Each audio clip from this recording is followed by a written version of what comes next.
بسم الله الرحمن الرحيم. السلام عليكم ورحمة الله وبركاته. أهلا بكم في ندوة اليوم، وهي جزء من مبادرة امتنان التي تقدمها الهيئة السعودية للتخصصات الصحية وتهدف لدعم الممارسين الصحيين مواجهة جائحة COVID-19. Today, this talk will be shared by Dr. Abdulaziz Al-Rajhi and me. I'm Dr. Mohammed Al-Layl. I'm consultant in emergency medicine and medical toxicology, and the chairman of emergency medicine department at King Abdulaziz Medical City, Riyadh. I'm assistant professor of emergency medicine at King Abdulaziz University for Health Science. We're going to talk about preparing your emergency department for COVID-19 pandemic. What's the next step? First, I want to start by saying each hospital will need to adapt different modification to meet its unique needs and circumstances. What does this mean?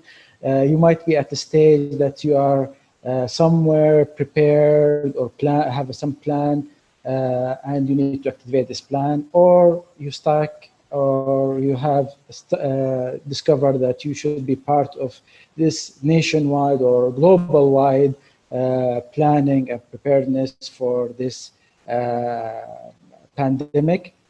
You might be seeing patient now, or you are planning or preparing to see a patient soon. So every emergency department has to share and participate in this pandemic. I will talk about the preparedness and planning.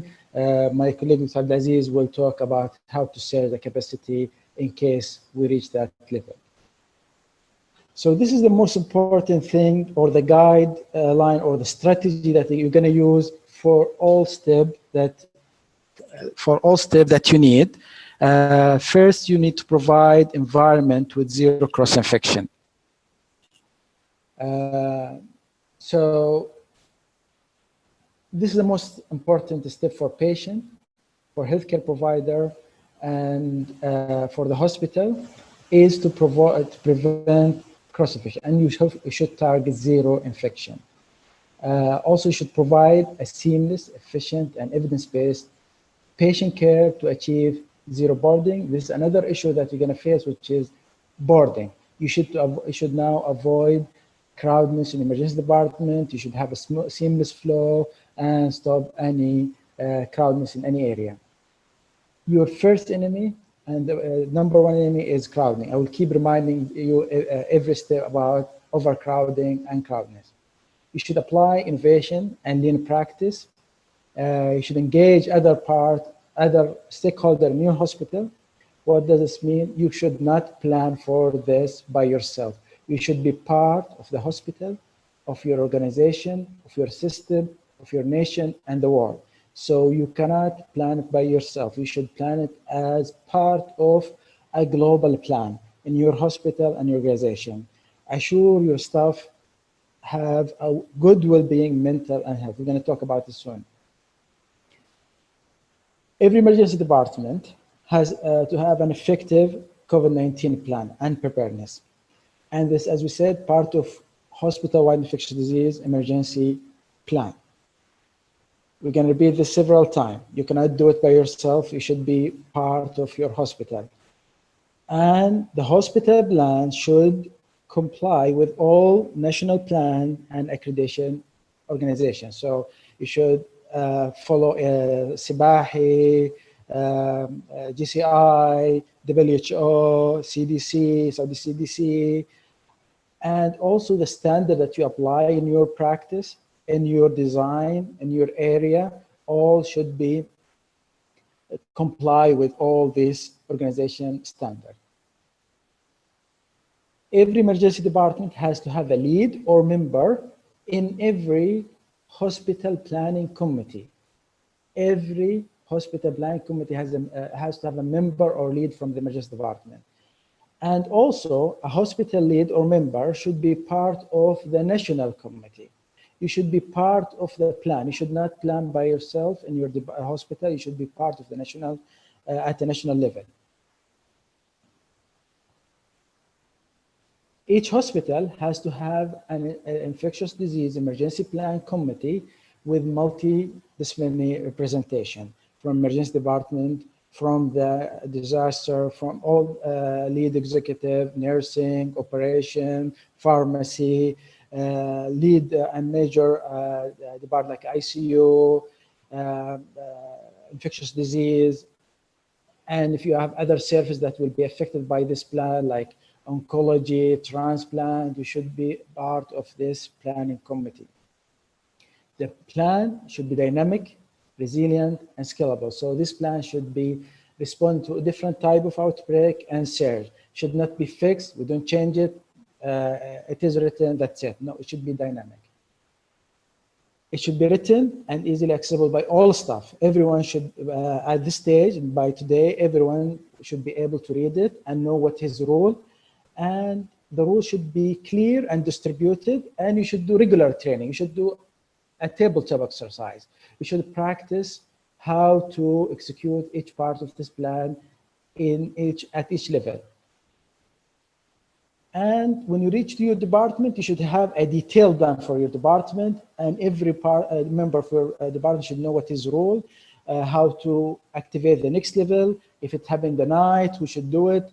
And also there should be a deputy to take over in case one of the members is exhausted or cannot do it. You should always have a backup plan for staff, for spaces. You should look for alternative spaces. Every department, every hospital should look for additional space to utilize. Not necessarily inside the hospital, it's better if inside the hospital, but can be within the premises of the hospital or outside the premises of the hospital. Also, you should, by now, you should look for a backup supply chain. Some of your product will be consumed or not available, and you should be able to reach for this alternative supply. Equipment, the same thing apply to it. Some equipment will not be functioning, you need replacement. You should look for a backup plan for what to do in this stage. You should write it up, make a table, and this apply also for medication. This is the rule that you should apply when you start preparing for this pandemic. You must think about prevent cross-infection and infection spread within your organization. This is very important. You should have a prompt way to identify cases. By now, we all should be able to know the case definition, and we have seen that it's changing almost weekly. And sometimes it is easy to apply, sometimes it is broader, like what we have right now. Also, you should have a prompt way for isolation and way to identify the infection control team. You should be able to care for both suspected, confirmed case during the routine operation. Probably you are now in routine. You should be able to take care of them. And also, when you have large number or surge, you should have a way to care for this patient.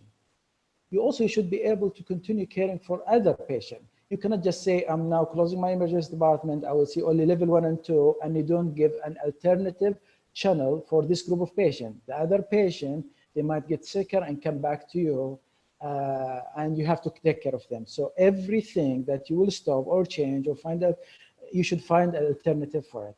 If it is a clinic that you close, you have to have alternative care for them. Virtual clinic, phone call, you must plan, or you have to sign an agreement with other organization to take care of this patient. You should be able to communicate within and with external agency easily and regularly. This is the most important thing. Take this and you can live. Number one and most important enemy during the infectious disease outbreak is crowdness. Crowdness, crowdness, crowdness. Everyone should walk now in his emergency department and look for source and area of a crowdness and fix it immediately. This is how we're going to plan and prevent the outbreak inside your hospital. This is the right way. Just walk around, send someone from quality, from infectious disease, work through the patient journey, identify area of crowdness and fix it. And please make this changes permanent. Don't just make it during this outbreak, make it permanent. From our experience, we had the outbreak and infection 5 years ago. Nowadays, we are ready because we make the changes permanent. This is how to make your environment safe. You have to develop an early identification system. Make some structural change. Develop a respiratory isolation area. For example, in my hospital, we have something called flu clinic or acute respiratory infection area, but you can develop an alternative, like a tent or separate area in your hospital that can be redesigned to accept ARI patient with precaution to prevent spread of the disease. Think about splitting all your waiting area. Do not mix patient. Crowd control, social distance. You should have an emergency department ARI alert program, such as this ARI screening form. This is very common, well used since the MERS, and now we apply it for the COVID. This system will help you to early identify patients. You also to do advanced triage. You could do it in drive-through with application. This will help you to identify this patient and isolate them early. Do not allow anyone to get in your department without screening. Continuous education and training. Train all your staff, train all your patients. Everyone by now should be trained on how to use the proper PPE, hand hygiene, N95, fit tested, how to use PAPR if needed, and how to do the correct screening. It is the time now to utilize simulation and training. How to care for airway, how to do proper isolation, how to do CPR. This is the time to do it. And also, part of the preparedness, you should plan a discharge, follow-up, and education for the patient. How to do proper cough etiquette, how to do hand hygiene, what is the method of transmission, how to do home isolation, what is the proper home isolation precaution, and when to come back to emergency department. Make this written, either electronic or in printed way, better if you print it away and give it away to the patient. You should be, by the time you should have assigned someone to monitor and reinforce all infection control policy. You should make it the theme of your department, your hospital, that infection control practice is everyone's responsibility. This is the trick for success. Everyone's responsibility. بالعربي كلنا مسؤول. You should develop similar to the visa. Make your department has a visa. Nobody come in if he's sick. No, from the healthcare worker. No one can work without training and orientation how to use the proper PPEs and hand hygiene. Who is allowed to get in your department? You should by now decide who is allowed, and you make a way to make sure they are getting in and somebody control this access. Also, check and monitor your equipment and consumable. But it's very common during this, during many outbreak or pandemic, the equipment and consumable consumed early. So make sure you have a plan how to use it in a proper way, avoid overusing it, and some people will give it away. Make sure that you have it in a safe and secure way. And also you should have an alert and monitor system for suspect confirmed case, so you do a proper tracing for these patients. Okay, this is very important. Access to your emergency department is part of the access of the whole hospital. Make a good control for all access to the hospital, including your emergency department. Don't allow everyone to start using emergency department as access to the hospital, since all the access are closed. Limit access to people who are important and have direct patient care in the department. Otherwise, they will keep spreading the disease in and out. Screen everyone coming in your emergency department, regardless who is, whether he's a healthcare worker, is a visitor, companion, patient, even maintenance, everyone has to be screened. This is one of the major issues that most of the department have is the visitor. Now you have to limit access to your department, decrease unnecessary visit, decrease the unnecessary visit of low acuity with alternative access, limit companion as much as you can. If you can prevent at all, it's great, especially in the isolation unit. Strict PPE and hand hygiene for all, even the visitor. Make a log of contact and who get in or out of each room. Make a print material and Similar to what you have done in our hospital, make a video visitation. Decrease the number of people getting in your department, in your isolation room, or in the hospital. This is an example of a video where a visitor can talk and see their relative and beloved one. Again, crowdless control. You need to redesign, renovate emergency department flow, if needed, even the design, to make sure there is no area of crowdness. If you have an additional area that you think now you will not use it, or you don't have that large flow, use it to split the patient, split waiting area, so you don't have crowdness. Walk the journey of the patient and check where is the potential of mixing the patient, where potential of healthcare workers are mixed or moving from a clean area to ARI area or vice versa. This is the type of method of transmission where a healthcare worker can move between an infected area to a clean area. Make sure you don't have boarded patient, make overcapacity protocol with a trigger when to move to the next level. Very important, we miss this frequently, is the clearance pathway. We sometimes end by having patient, especially in this scenario when we have broader case definition, many patients get in, but you cannot clear them. Make a clinical and laboratory clearance pathway that is easy and doesn't overflow your department. And if the patient has to stay longer, has to go in a dedicated ARI, isolation, infectious respiratory disease inside the hospital. And this area can be increased with time, including the ICU.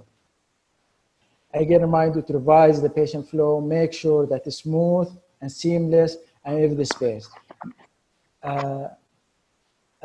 You should have a rapid assessment and management area to avoid crowdness and the triage area. Also, you make a proper use of your CD, clinical decision unit, and have an acute medical admission unit so you don't have patient waiting for a long time in your department. This is very important. You should have a dynamic practice guideline and treatment protocol, mainly for the COVID management. COVID management protocol, I cannot write one for you now because, as we say, it is changing from day to day, many things coming, many practice, many recommendations. So you should have assigned a group to write this management protocol and update it frequently. You should have also an emergency intubation protocol, make everyone who's gonna do it, practice it in simulation, make it safe, make sure that all the equipment is ready and inside the room. You don't have to ask people go in and out to get more equipment. Also, you should have a modified CPR protocol. There is no emergency that make you a second victim. Make sure you protect yourself before you go and start the CPR. You should have a clear protocol for admission and referral to other agency. And if you are trying to refer outside, make it pre-signed agreement. Make a protocol for inter and intra-facility transfer protocol. Also, what you're gonna do with the other patient who is not ARI. Are you gonna leave them? Are you gonna treat them? Are you gonna send them somewhere else? This has to be planned ahead of time. This is what we have applied in our hospital, and I suggest for you to consider some of this practice. Consider split flow. A flow for ARI, flow for non-ARI. Sick versus not sick. The waiting area. Area for ARI, non-ARI, patient separated from visitor. Utilize any available space to decrease crowdness. I cannot stress more than this. Now we come to some of the suggestion, innovation, ideas to decrease all unnecessary ED visit, which is our main concern here. Phone triage and telemedicine. I think MOH have done a great job in this, and some hospitals are doing it. Consider using an application, interactive self-assessment tool, satellite clinic, drive-through triage, virtual clinic, even medication refill program where patient doesn't have to come to the hospital to do their refill, diversion to a pre-assigned facility, public message, when and how to access the care, and it is time to initiate information center because you're going to do a lot of changes from the regular flow. And this is an example of what some of the initiatives that we have done in our hospital. We have created this line for public to access and ask about disease and have consultation covered by emergency doctors. Make sure you have proper decontamination for your clinical area, waiting area. Train your housekeeper, how to do the proper decontamination of the equipment. Also the ambulance, don't forget about ambulance, our EMS crew. And if you can change many of your stuff to disposable, this will be a great idea. Also, I should stress and remind that at this stage, we have to care about our staff and volunteer health and mental well-being. Health and mental well-being. This is an example of initiative from National Government Affairs where a hotline was developed for healthcare provider to access for mental health support. Consider the staff scheduling, how we do block or increase working hour or decrease working hour for people who work in high flow patient, and make sure that you have a staff pooling, a volunteer in case if you need help, because of many if your staff will get sick and leave for rest. A quick thing about some of the success story in my hospital. As you can see, we have used many split flow protocols. We have a drive-through that can direct patients to different areas, such as flu clinic, which is the respiratory clinic. Plus, we have just started a new additional flu clinic just for people who come for screening and swabbing, who will just flu-related symptom. They can just come in because they were sent by infection control for a swab and leave. They don't need further management. We have used one of our simulation center in the university, which is closed now. We have used the clinic there, and it's far from the hospital and department. Patient will come in, or the staff, and get take care of. This example how we did the split flow for ARI and non-ARI. And we have a drive-through that initiated since the last outbreak with MERS. The idea is to do ARI screening that unit, but we also we can do other things in the future. When we have more cases, we can do vital signs and triage away. It consists of 4 lanes, and this is how it looks. 4 lanes, many windows. We can see many people in their cars. In the future, you can do advanced emergency department check-in, telephone triage, and disaster screening. The idea from the flu clinic is to take non-acute patients, prevent them from mixing with non-ARI, and treat them, send them home, or go to a dedicated isolation inside the hospital and prevent cross-infection inside the department. That's our flow for the ARI. I just brought this picture to show you our old tent, because some of you will say, I cannot build this unit. By the way, we built this unit within 1 month during the MERS-CoV. This unit has 18 bed, all negative pressure room, state-of-the-art. You have even 2 resuscitation room. I know not everyone can do this now at this stage, but look at the tent. This is where we used to practice before going to the flu clinic. Probably this is easy to implement. A tent outside, you can do a triage, ARI screening there. Probably this is easy and quick fix. This is how our flu clinic look like. This is from inside. Finally, make staff well-being your top priority. Make all intervention that you will do this time permanent. You're gonna need it in the future, inshallah, you do not.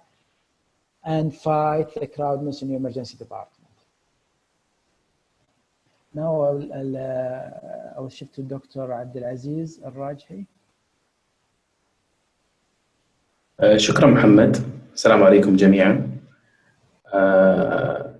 أول شيء أحب أشكر الهيئة السعودية للتخصصات الصحية على المبادرة الجميلة، وهي جزء من مبادرة امتنان التي تقدمها الهيئة السعودية للتخصصات الصحية وتهدف لدعم الممارسين الصحيين لمواجهة جائحة COVID-19. My name is Abdulaziz Al-Rajhi. I am an emergency medicine consultant, and let me share the slide with you first, guys. So I am Abdulaziz Al-Rajhi. I am the chairman of the emergency department in King Faisal Specialist Hospital and Research Center, Riyadh.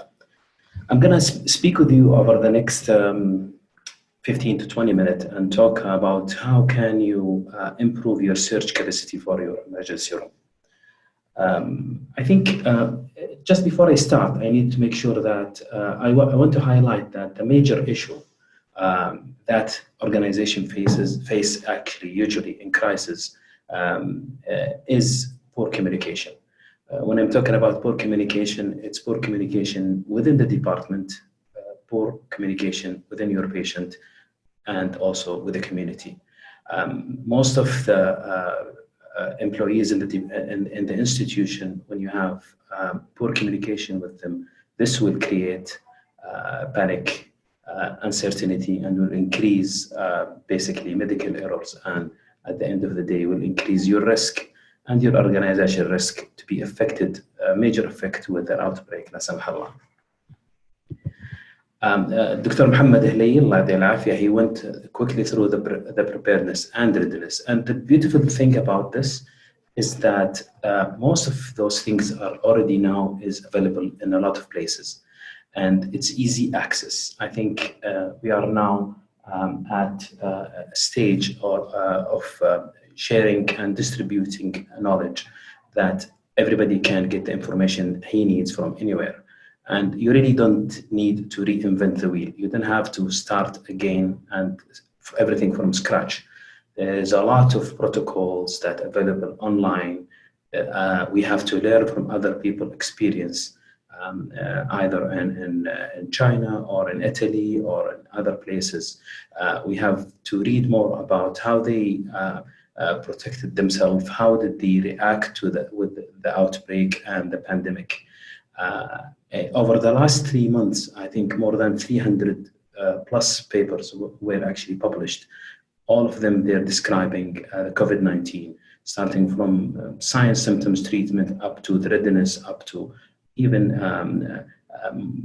sometimes describing non-medical area, which is related to COVID-19. I think the response plan is important, and all the hospitals should have their own response plan. And when you say response plan, that means you have to make sure that you are basically covering the 3 S's, which is the supply, space, and staff. You should have a clear plan for those 3 things. And it is, as Muhammad said, it's part of your hospital disaster response plan. So it's impossible for you to do it by yourself. It needs to be part of your hospital response plan. You should by now have a screening area, which is at the entry of your emergency department, and your patient should be segregated. You should have your patients that actually with an upper respiratory tract symptoms taking a completely different track than the others. And you have to protect always your staff, patients, and the community, because the last thing that you want, la samah Allah, that you develop or you have an outbreak within your hospital. So how did you start? I think the first thing that you should start with is to know your current capacity. You work in the emergency department and you know exactly what is your capacity. You know exactly, no one understands the flow in your department better than you. So you have to start at that level. When you know your capacity, you explore after that your search option. If you have to increase the number of patients that you're gonna see, if you're stuck with patients that you can't move out, what are your search options? What are the areas that you can move the patient to, or actually use to see patients? And then you have to redesign your flow and make it work better. Whatever is working in regular days does not work if you have an outbreak in the right way. So sometimes you have to redesign your flow and make sure it works better for you and also for your patients. Align your surge plan to the hospital surge plan. So you guys need to be speaking the same language. Your emergency department is basically, surge plan is basically a mini plan of your hospital plan. Whatever your hospital has categories for the surge or the respond plan or levels, you should have the same within your department. So you react immediately, and basically whatever happened in the hospital will reflect on you and vice versa. If your plan is going to the next level, then probably the hospital will go to the next level too. And if you plan, hospital plan going to the next level, then yours will do the same. This is an example of emergency department response search plan. That's for King Faisal Hospital, Specialist Hospital and Research Center. We're going to go through those levels now, and we're going to explain to you what is the definition of each area, what is the trigger, and what is the response level that you should achieve within your emergency department. Our emergency department search plan consists of 5 levels. It starts with the pre-search or basically the basic routine. Some people, they call it routine or regular day or regular search. And then you go to the minor, moderate, major, and then the last one is the large or scale. So the pre-search is basically when you have cases reported at the kingdom or risk imported cases. Or risk of imported cases, and there is a risk, but there is no cases within your hospital. And what you have to do, and this is the routine daily work, should be started in the beginning of the pandemic, where you have to do your risk assessment initially and every periodically. You have to follow the case definition and make sure that you appropriately identified your patients. You have to have your screening area, pre-registration of patient and ambulances, and you have to follow the hospital endemic sub-plan for emergency room. When you move to the next level, which is the minor search, and this is when you have a low number of cases in your emergency room, and every hospital, it depends on its capacity, to be honest. It's how many beds in your hospital, how many beds in your emergency room. And in our situation, we have 2 to 5 cases in ER, positive cases. And you have 1 case intubated, that's considered as a minor search. And at this situation, you have to make sure that all the positive or potential positive patient assigned to a negative pressure room in the main ER, or if you have to use HEPA filters to convert your regular room into a neutral pressure or a positive pressure, negative pressure room. You have to clear your station area and make sure that your resus area is ready to receive any crashing patient. In our case, we changed our physician's schedule to 12 hours instead of 8, and I'm going to go through this. How can you adapt the working hour to suit everybody in the department, and why we need to change it.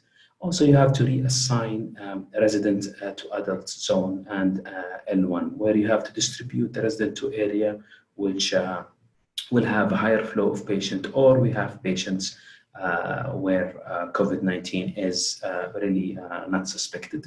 And then you have to move all your admitted patients to adult zone and other areas outside of the emergency room, and also to CDU and clinical decision unit, and also in hospital bed. You have to keep a couple of rooms ready for a quick assessment and triage. And in our case, we have 2 rooms assigned for that. When you go to the next level, which is the moderate surge, when you have a higher number, it's up to 10 cases in the emergency with more than 1 intubated, you will do the same as the previous level 2 surge. On top of that, you have to, at that point, to move your screening and triage to outside of the emergency room. When you say that is, at that time, you have to make sure that you will not expose your hospital, your staff, your patient to more COVID patient or high-risk patient without a proper protection for your staff. At that time also, you have to consider diverting your category 4 and 5 to another facilities, and you can do that after an assessment and triage done by trained individuals, which can include also triage physician. You have to call for extra staff to cover and help the other people in the resus area, because this is where the load going to be. And you have to involve ICU early. In our condition, we have to have an ICU team assigned to the emergency room at that time. When you move to the major surge, la samahallah, you have a large number, about 20 cases in the emergency room. And this is what you're going to do in this level is basically level 3 plus all category 3 also will be evaluated, and if stable will be diverted to another facility. In our case, and so a lot of hospitals have already agreement with other institutions where they can basically divert the hospital to divert the patients to another institution as per their agreement. You have also to clear the adult zone completely and move patient out and be ready to receive more surge, because what is expected over the next 24 to 48 hours that you're going to get more people coming. You have to call extra staff for coverage by adding another physician in each area, and also including staff from other departments to help through medical clinical affairs, which could be not limited to anesthesia and medicine. At that time, you have to have a command center at your area in the emergency room where Department of Emergency Medicine admin staff will be monitoring the operation 24/7 to make sure they respond immediately and a timely fashion. The very large scale, la samah Allah, when you have more than 20 cases in the emergency room, at that time we have unfortunately to close our ER to any patient except resuscitation. And in this condition, all these patients will have an arrangement for them to be sent somewhere else. You have also to call extra staff for help. At this point, you have to start to divide your staff to team A and team B, or even more than that if you have more staff. Consider using also pediatric areas for adults, and also consider using hallways at the same time. I just want to stress out a couple of things, which is all of them, they're very important. And I think Dr. Muhammad mentioned some of them, and he described them in a very nice way. Supply, you need always to have an inventory check daily in your emergency room with a backup available. So you have to know exactly how many from each item, the consumable that you have, types of N95 mask, availability in your department, and also ventilators, etc. And once you know this, you have to make sure that every day you have a fresh list where you know exactly how many you consumed the day before. One easy way of doing this is basically creating a daily meeting in the morning with all the stakeholders within your emergency department, basically the pharmacy, the emergency team, and nursing, and also respiratory therapists, to go through all the basic supply that you have and update your inventory accordingly. Space, you have to have a clear plan on how and where to expand. You don't really, you have to have a plan and where and how to expand. And staff, you have to have also in your mind cross-training, where you have other specialties trained in how to provide emergency care in your area. And sometimes this will be actually extended to trainees and other specialty which is not related to emergency medicine. A very important thing that you have to consider always while you're in the outbreak is basically on the pandemic phase, you have always to have a close access to ER. And I think Dr. Muhammad mentioned that clearly, that you have to control access of emergency room. Emergency room is not a pathway. People should not get access to the hospital from it. No visitor, not even employees. They should go through the appropriate entry access area. You have also to consider changing the shift from 8 hours to 12-hour shifts. And this is basically for two reasons. First of all, with the difficulties and the lockdown and difficulty in mobilization, it's much better to spend an extra few hours in the emergency room and spend 12 hours instead of 8. Another issue is by doing this, you can basically divide your teams to 1 or 2 or 3 teams, where you give them more free time and at the same time less exposure to patient. You have also to limit your exposure to minimum number of staff. Make sure that you have your minimum number of staff going to assist the patient, provide treatment. No, not everybody should evaluate the patient. 1 or 2 only from each team. Also, you have to move patient out of emergency room as soon as possible. So once their admission is being in place, they have to make sure that those patients have been moved out to in-hospital bed and decrease your boarding time. You have also to make sure that the proper disinfection done by trained staff. So you have to make sure if you have a highly positive case or even a positive case to do a proper disinfection and fumigation as per the CDC guidelines. This is a picture which showing one of our staff dressing up to assess a case which is highly suspected COVID-19 in your left. And the right side, you see the housekeeping staff who basically going to clean a room after COVID-19 patient in it. So as you can see, both pictures, they're exactly dressed the same. There is no difference between the care provider and the non-care provider because they're both need to be not exposed to risk of having the infection.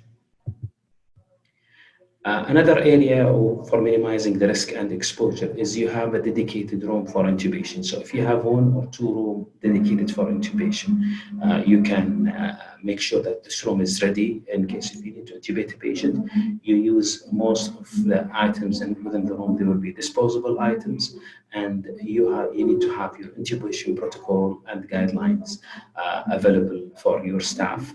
And also you can have a dedicated COVID-19 intubation team. In our case, our dedicated COVID-19 intubation team is composed of anesthesia, ICU, RT, and nursing. This is a checklist, an example of the checklist that we are using for intubation, where you have the induction.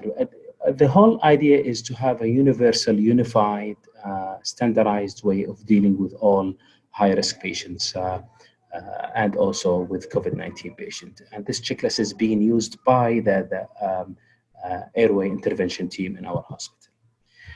To minimize also the risk, you have to have a dedicated staff for testing. So as much as you can, assign 1 staff for testing at the beginning of your shift. Also, you have to divide your manpower into teams, and in case of people within the team get exposed and they have to be away for a few days till their result is back, then you can at least find a replacement for them. You have to limit exposure to your staff. And also you have to have a backup availability if you have some staff that's being isolated and in home isolation for suspected exposure.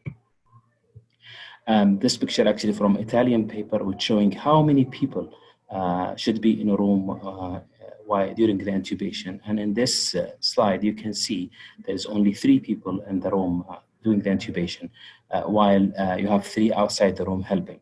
And that's not the usual situation happening in codes or in usual intubation, where you can have more than 3. You can have sometimes 5 or 6 people in the same room. But because you want to limit the exposure, you have to have fewer number of people inside the room.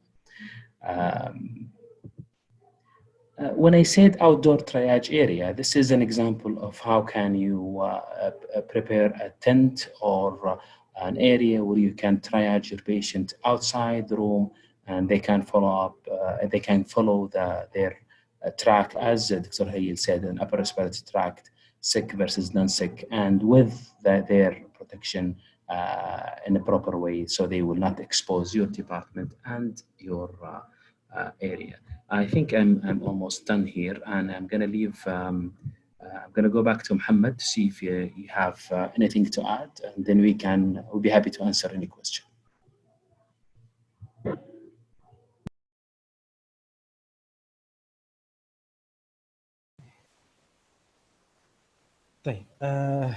Thank you, Dr. Abdulaziz. I have one question from Sayyid Nahari.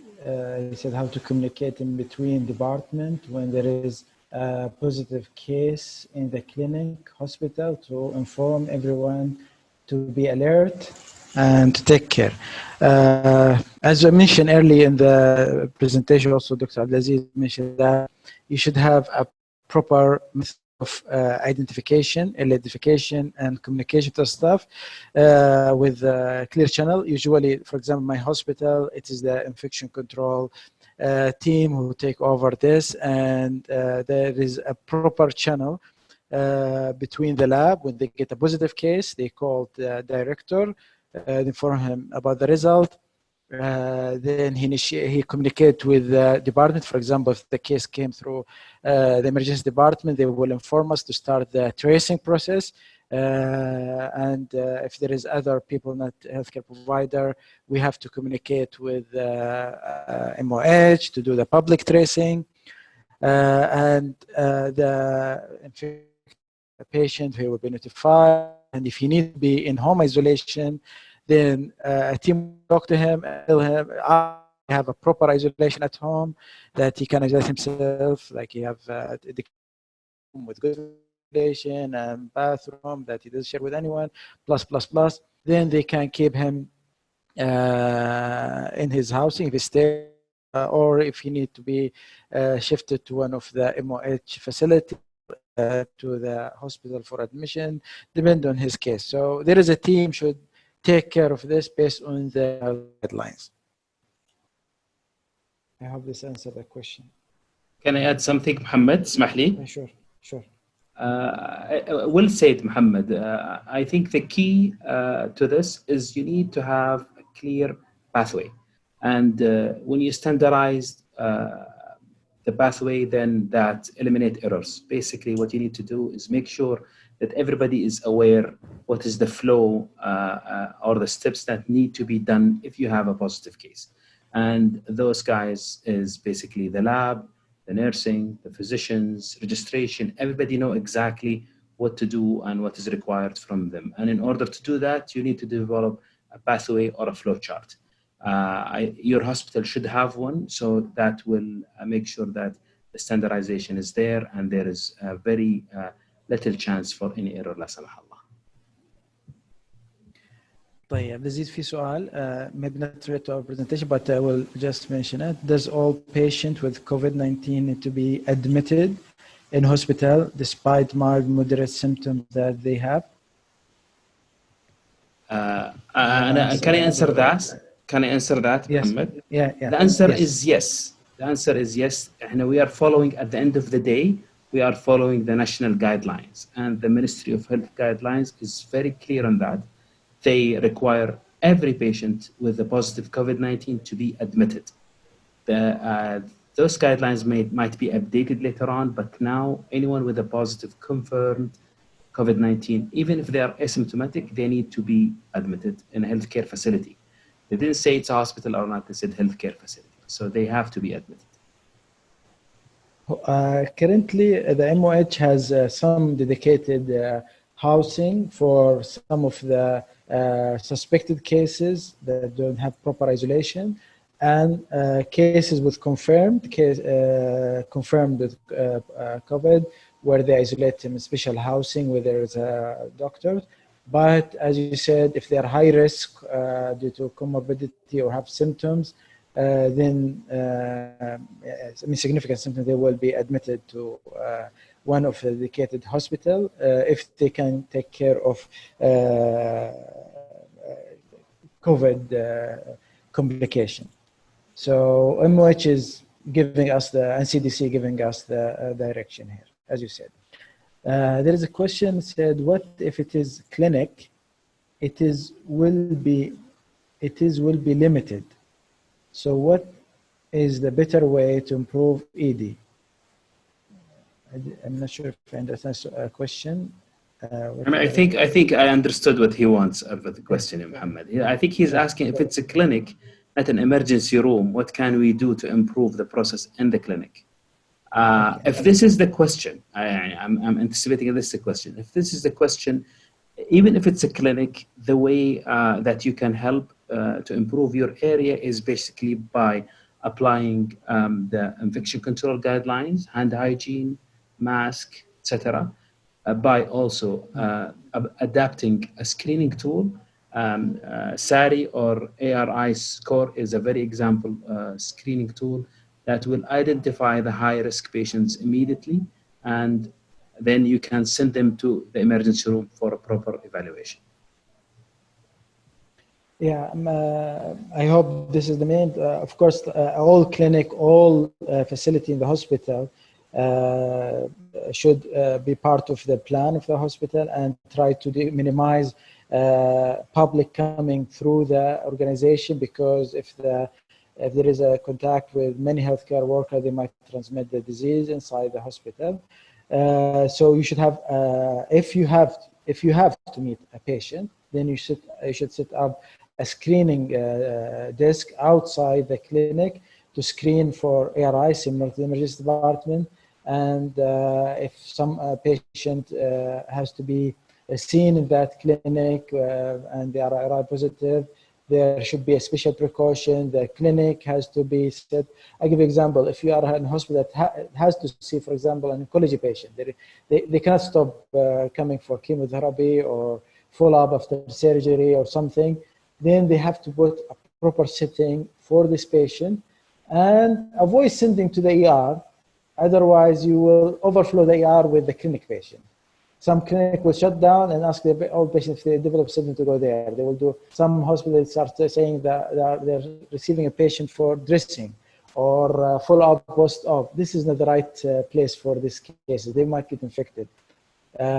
So there should be communication. Any change you make in the clinic, it should be through the command or the committee and distributed between the members, and make sure that the patient, if he has to go to the clinic, is well screened and protected. There is another question. Thank you very much. Truly an excellent presentation. So he's just saying thank you. If you have anything, Dr. Abdulaziz, or a comment, I think we have more of 9 minutes. Yeah, I think I just want to say two things. I want to reinforce or really stress on communication. If you communicate properly, you risk for medical errors, for making mistakes, for la samah Allah, having an outbreak in your area is much low and much less. You have to communicate clearly with all levels: the physician, nursing, even physician to physician, department to department, administration to frontline employee. Communication is a key. You have to be very clear. Everybody needs to know exactly what is going on, what's happening, what's your plan. So communication is very important. The second thing is the PPEs. We know that from experience of Italy and other countries, the US and even France, the percentage is very high from the healthcare providers that get infected. In some places up to 20%, 15 to 20%. So protect yourself. Make sure you know how to use your proper PPE. Make sure that you know how to apply them, how to you take them out. You make sure that also you have a proper hand hygiene for a proper time period, proper hand washing. This is basically is the key, inshallah. Allah يحفظنا وإياكم جميعا. Abdulaziz, actually, plenty. You are answering the next question. If we don't have experience, infection control staff, and no ED in our hospital, and everything is self-training and learning. So how can I improve my skills, my knowledge, and ensure I do PPE as professional way? There is tons of videos available on YouTube. You can make sure that you're looking at the right ones. You can refer to the CDC, WHO. Both of them, they're all explaining the doffing and donning procedure and how you put your PPEs and how you take them. And it is in the website of the CDC and also WHO. Actually, Mr. Imtinan, I think at this stage I have to repeat the fact you should always protect yourself, make sure you are ready, well prepared, trained to receive a patient. If you start seeing patients, you're not trained, your department is not ready, you just put yourself at a risk and increase the number of infected patients. If you cannot provide proper care, you can, from the thing that we described today, Dr. Aziz and I, how to make sure there is no cross-infection, how we prevent crowdedness, how we do the proper PPE and hand hygiene, and people monitor the exposure, probably the area is not ready to receive a patient. You should start probably make agreement with other organizations to see them, and you see the cases that they will not see, like non-ARI, less acute cases. You help them. You help the hospital that can do this by seeing the less acute and decrease the load for them so they can take care of your patient. I think there is another question. Is there a protocol for the pharmacy and medicine handling you recommend?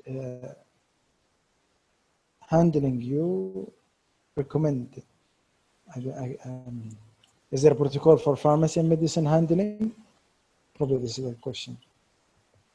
If the question, and طبعا in our presentation, Muhammad, we did not really cover the medical treatment of COVID-19 because this was not the scope of the presentation. The presentation was basically to describe, is your emergency room ready and how you can make it ready, and what is your surge options to improve the capacity within your emergency room.